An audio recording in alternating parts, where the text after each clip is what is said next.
Oke, sebentar lagi selesai.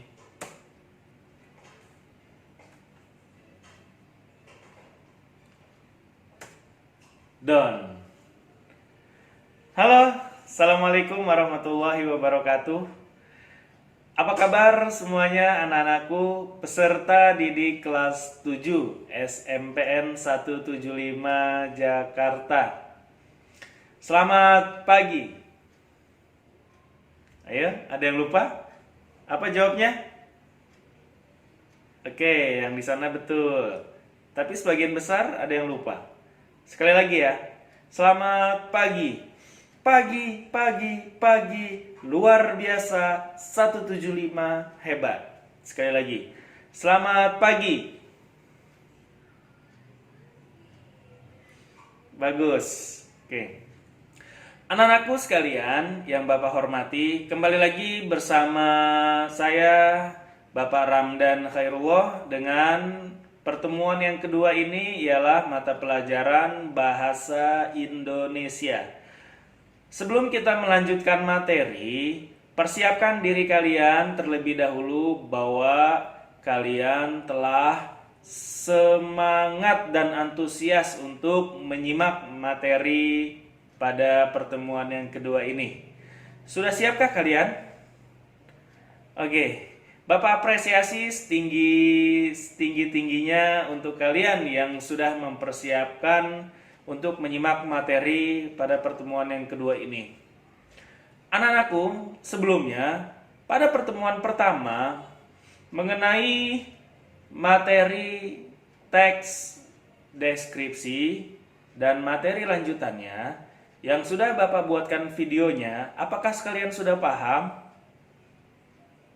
Oke, bagus. Jika di antara kalian ada yang belum paham, silakan kalian tonton video Bapak sebelumnya.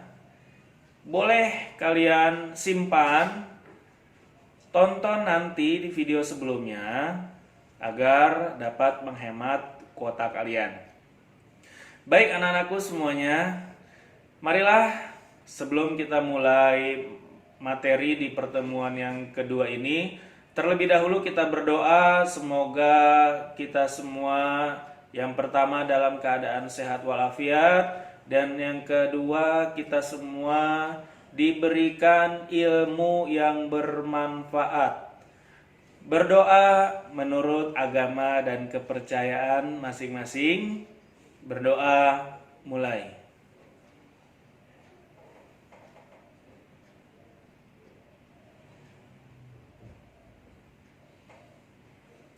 Selesai. Bagaimana? Sudah? Oke. Marilah kita simak, kita dengarkan video mengenai materi lanjutan dari teks deskripsi sebelumnya dengan semangat dan antusias. Berikan senyum terbaik kalian pada pagi hari ini. Selamat menyaksikan.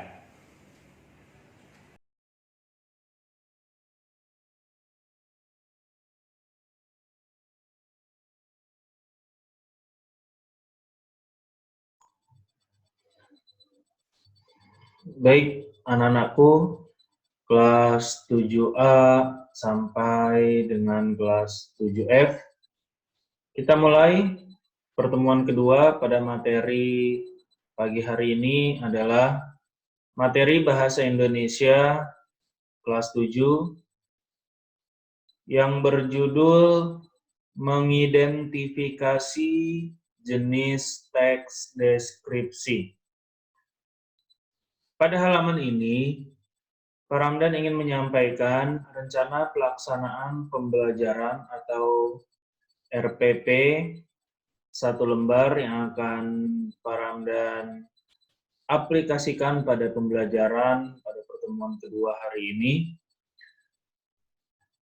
ialah mengenai mengidentifikasi jenis teks deskripsi. Sebelumnya, persiapkanlah buku teks elektronik Bahasa Indonesia kalian kalian siapkan buku teks bahasa Indonesia. Simak baik-baik mengenai video pembelajaran ini, yaitu mengidentifikasi jenis teks deskripsi. Oke, jika sudah siap, acungkan jempol kalian. Seperti ini. Sudah? Oke, baik. Oke, mari kita mulai. Mata pelajaran Bahasa Indonesia kelas 7 mengidentifikasi jenis teks deskripsi. Pada pertemuan sebelumnya, Pak Ramdan sudah menjelaskan apa sih itu teks deskripsi. Ada yang masih ingat apa itu teks deskripsi? Oke, siapa yang masih ingat? Ya, betul. Jadi teks deskripsi itu adalah penggambaran sebuah objek. Apa saja objek yang digambarkan? Objek yang digambarkan adalah bebas, ya. Baik melalui tulisan maupun melalui penggambaran atau penglihatan yang kita lihat secara langsung. Seperti itu. Contoh, kita melihat secara langsung, misalnya ketika kalian sedang bepergian ke sebuah tempat pariwisata, kalian melihat pariwisata tersebut sangat indah. Oke, di sana kalian bisa membuat teks deskripsi dengan cara menggambarkan objek wisata tersebut. Ataupun kalian, karena situasi yang tidak memungkinkan pada saat ini, karena pada saat ini kita sedang mewabahnya pandemi COVID-19, kalian melihat objek wisata hanya dari media elektronik, contohnya TV. Dari media elektronik tersebut, kalian juga dapat mendeskripsikannya. Oke. Selanjutnya, mengenai identifikasi jenis teks deskripsi. Yang pertama, jenis teks deskripsi ialah terbagi menjadi dua. Apa saja? Yang pertama, teks deskripsi berdiri sendiri sebagai teks. Dan yang kedua, teks deskripsi yang menjadi bagian teks lain. Baik anak-anakku, sebelum Pak Ramdan melangkahkan penjelasan ini lebih jauh lagi, silakan kalian boleh mencatat apa yang Pak Ramdan sampaikan. Catatlah hal-hal penting dalam buku tulis kalian. Ya, karena catatan kalian ini akan bermanfaat bagi pada saat pelaksanaan penilaian tengah semester nanti atau penilaian ulangan, penilaian harian atau penilaian akhir semester. Begitu anak-anakku. Sekali lagi, Bapak ulangi mengenai jenis teks deskripsi ini terbagi menjadi dua. Yang pertama, teks deskripsi berdiri sendiri sebagai teks. Dan yang kedua, teks deskripsi yang menjadi bagian teks lain. Apa saja atau contohnya seperti apa sih teks deskripsi yang berdiri sendiri sebagai teks atau teks deskripsi yang menjadi bagian teks lain? Mari kita lihat. Teks deskripsi berdiri sendiri sebagai teks. Contohnya, dapat kalian lihat pada buku elektronik kalian, teks 2 yang berjudul Ayah Panutanku. Oke, Pak Ramdan berikan waktu 1 menit untuk membaca Ayah Panutanku. Mulai dari sekarang.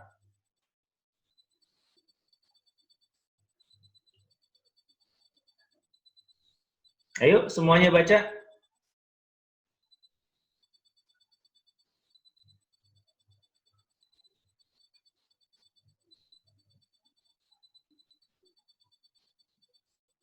Oke, silakan dibaca.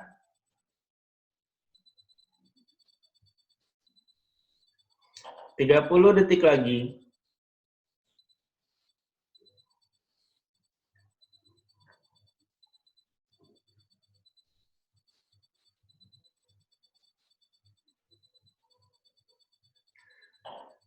15 detik lagi. 10, 9, 8, 7, 6, 5, 4, 3, 2, 1. Sudah dibaca semua? Oke, ya. Mengenai teks 2 yang berjudul Ayah Panutanku, di sini terdiri dari menjadi 3 bagian. Yang pertama, isi teks deskripsi pada judul Ayah Panutanku ini adalah memerinci atau mengongkretkan suatu objek. Ya. Yang kedua, menggambarkan tujuan teks. Dan yang ketiga, mengandung perasaan terhadap objek. Kita bisa lihat pada yang pertama, isi teks deskripsi memerinci atau mengongkretkan objek. Apa yang dimaksud? Kita bisa lihat di sini. Pada paragraf pertama, ayahku bernama Abu Salman. Ayah berpostur sedang, berumur sekitar 54 tahun. Rambutnya putih beruban. Di dagunya terdapat bekas cukur jenggot putih di dagunya. Kulit ayahku kuning langsat. Wajah ayah tipikal Batak dengan rahang yang kuat dan hidung mancung tapi agak besar. Matanya hitam, tajam dengan alis tebal. Sepintas ayahku seperti orang India. Oke, dari sini kita sudah bisa melihat bahwa di dalam paragraf pertama pada judul Ayah Panutanku terdapat gambaran yang memerinci atau mengongkretkan suatu objek. Ya, pada kata-kata rambutnya putih beruban. Ya, di sini ya, rambutnya putih beruban. Yang kedua, di dagunya terdapat bekas cukur jenggot putih di dagunya. Kemudian, kulit ayahku kuning langsat. Yang dilanjutkan wajah ayah tipikal Batak dengan rahang yang kuat dan hidung mancung tapi agak besar. Oke, seperti itu. Ya. Kemudian, di sini juga menggambarkan tujuan teks. Apa sih tujuan teksnya di sini? Tujuan teksnya di sini adalah teks ini menggambarkan mengenai seorang ayah yang menjadi panutan atau contoh terhadap anaknya. Oke, paham di sini? Jadi tujuan teks ini digambarkan mengenai seorang ayah yang menjadi panutan oleh anak-anaknya. Oke, yang ketiga adalah mengandung perasaan terhadap objek. Apa yang dimaksud pada teks ini, Ayah Panutanku, mengandung perasaan terhadap objek? Ialah, kita lihat di sini, ada perasaan atau kandungan emosi yang cukup kuat, cukup kental di dalam tulisan ini. Ya, bukan hanya di tulisan ini saja. Kalian bisa jumpai mengandung perasaan terhadap objek pada teks deskripsi yang lainnya. Ya, bisa kita lihat nanti. Kita lihat pada teks ini, pada paragraf kedua, meskipun kelihatannya mengerikan, ayahku orang yang sabar. Wajahnya teduh dan selalu tersenyum menghadapi masalah apapun. Seperti itu, ya. Kemudian, ya, ayahku adalah orang yang paling sabar yang pernah aku kenal. Tidak pernah terlihat marah-marah atau membentak. Beliau selalu menunjukkan perasaannya lewat gerakan bermakna di wajahnya. Jika melihat anaknya membandel, ayah hanya menggeleng sambil berkata lirih untuk membujuknya. Nah, di sini adalah teks judul Ayah Panutanku membuktikan bahwa kalimat itu merupakan kandungan perasaan terhadap objek. Seperti itu. Perasaan apa? Ialah perasaan bahwa ayah ini orangnya sabar. Oke? Paham sampai di sini anak-anak? Oke, kita lanjutkan. Pada teks sebelumnya adalah teks deskripsi berdiri sendiri sebagai teks, ya. Dan yang kedua, teks deskripsi menjadi bagian pada teks lain. Contohnya apa pada teks lain? Teks lain di sini bisa cerpen, novel, lagu, iklan, artikel, berita, ataupun lainnya yang kalian bisa temukan baik melalui media cetak ataupun media digital. Media digital ini bisa TV, bisa YouTube, bisa Instagram, Facebook, atau yang lainnya. Oke, di sini Pak Ramdan akan mencontohkan ada 3 contoh. Yang pertama cerpen, yang kedua lagu, yang ketiga iklan. Novel maksud Bapak. Pada contoh teks deskripsi menjadi bagian teks lain, di sini yaitu novel. Di sini Pak Ramdan mengambil novel dengan penulis Andrea Hirata yang berjudul novelnya Laskar Pelangi. Ya, banyak sekali teks deskripsi yang digambarkan melalui novel Laskar Pelangi ini. Ya, banyak sekali contohnya. Nanti kalian bisa lihat, kalian bisa download novel Laskar Pelangi melalui internet kalian, Google Chrome kalian. Teks deskripsi yang terdapat dalam novel karangan Andrea Hirata dengan judul Laskar Pelangi tersebut. Ya, ini yang dimaksud. Teks deskripsi menjadi bagian dari teks lain. Ya, ketika kalian membaca cerpen, novel, lagu, iklan, di dalam kutipan-kutipan cerpen, novel, lagu, iklan tersebut ada di dalamnya yaitu teks deskripsi. Oke? Paham sampai di sini? Ya. Yang kedua, contohnya teks deskripsi menjadi bagian teks lain pada lagu. Ini terdapat pada buku kalian, yaitu dengan judul lagunya Rayuan Pulau Kelapa, yang ditulis oleh sastrawan Ismail Marzuki. Kalian bisa lihat di sini mengenai lirik lagu Rayuan Pulau Kelapa. Di dalam lirik lagu Rayuan Pulau Kelapa ini terdapat juga kutipan-kutipan teks deskripsi. Ya, bisa kalian lihat di sini apa aja sih kutipan teks deskripsi yang ada pada lagu Rayuan Pulau Kelapa ini. Ya, kalian bisa lihat di sini ya. Oke, bisa juga kalian lihat di buku kalian.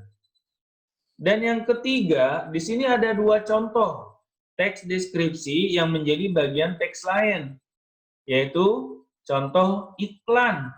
Ya, di sini Bapak mengambil contoh iklan, misalnya mobil dijual.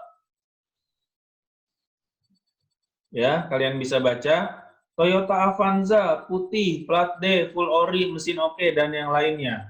Oke, di sini dideskripsikan. Kemudian contoh iklan yang kedua, dibutuhkan segera perusahaan yang bergerak di bidang tekstil, polister, woven, dan knitting, membutuhkan posisi untuk jabatan sebagai berikut. Oke, kalian bisa baca juga. Seperti itu, ya, anak-anakku. Jadi, ada 2 bagian jenis teks deskripsi. Yang pertama, tadi teks deskripsi yang berdiri sendiri sebagai teks, ya. Contohnya kalian langsung membuat teks deskripsi. Hanya teks deskripsi yang ada dalam tulisan atau karangan tersebut. Paham? Ya. Untuk teks deskripsi berdiri sendiri sebagai teks, jadi hanya satu teks. Satu teks ini keseluruhannya adalah teks deskripsi, bukan teks yang lain, ya. Yang kedua, teks deskripsi menjadi bagian teks lain pada cerpen, novel, lagu, iklan, dan lain-lain. Ya, kenapa menjadi bagian teks lain? Karena di dalam novel ini banyak teks lain selain teks deskripsi, sehingga dikatakan teks deskripsi menjadi bagian teks lain. Ya, contoh pada Laskar Pelangi, misalnya di dalam novel Laskar Pelangi selain ada teks deskripsi, terdapat teks narasi, terdapat teks eksposisi, atau terdapat teks argumentasi, ataupun yang lainnya. Seperti itu maksudnya. Paham? Oke, bagus. Kita lanjutkan materi berikutnya, yakni ciri penggunaan bahasa teks deskripsi. Pada ciri penggunaan bahasa teks deskripsi, terbagi menjadi dua, yakni yang pertama umum dan yang kedua khusus. Apa itu umum? Apa itu khusus? Umum atau kata umum adalah kata-kata yang memiliki makna dan penggunaannya yang lebih luas. Kata-kata yang termasuk dalam kata umum disebut dengan hipernim. Contoh, ini contoh kata umum anak-anakku. Baik, bentuk, indah, membawa, dan lain-lain. Ya, jadi di sini contoh kata umum baik. Baik ini luas, sangat luas artinya. Bentuk, di sini juga bentuk ini luas. Begitu pula indah, membawa. Contoh lain misalnya kendaraan, kendaraan juga luas. Sekolah, sekolah juga luas. Pendidikan, pendidikan juga luas. Seperti itu, ya. Kita lihat kata khususnya. Jadi sekali lagi, Pak Ramdan tekankan, kata umum adalah kata-kata yang memiliki makna dan penggunaannya yang lebih luas. Ya, sebaliknya, kalau kata khusus, kata-kata yang dibatasi dan diubah maknanya atau disebut juga dengan hiponim. Contoh, tadi kata umumnya itu baik. Kata khususnya adalah tulus, ramah, seperti itu, ya. Kata umumnya bentuk, kata khususnya adalah aliran, bangun. Kemudian kata umumnya adalah indah. Indah, kata khususnya adalah cantik. Mohon maaf, ini ada tipe penulisan, harusnya cantik menggunakan K, ya.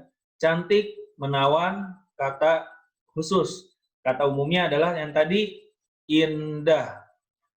Kemudian kata umumnya adalah membawa, sedangkan kata khususnya adalah bisa mengangkat, menjinjing, ya, seperti itu.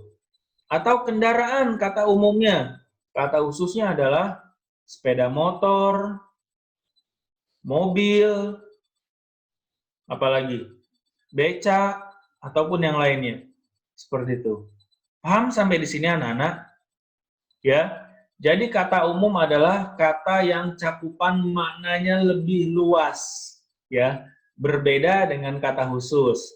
Sedangkan kata khusus adalah kata yang cakupan maknanya lebih dibatasi. Baik.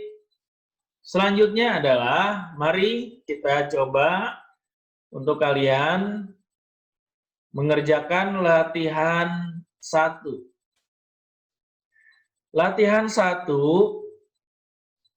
yuk catat di buku tulis kalian, ya. Buatlah teks deskripsi pada objek yang ada di sekitarmu. Paham sampai di sini?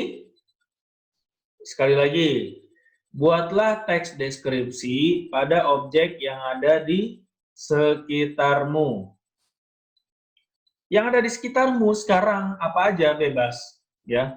Misalnya kalian lihat ke kanan ada apa, lihat ke kiri ada apa, lihat ke atas ada apa, lihat ke bawah ada apa. Sekeliling yang ada di sekitar kalian.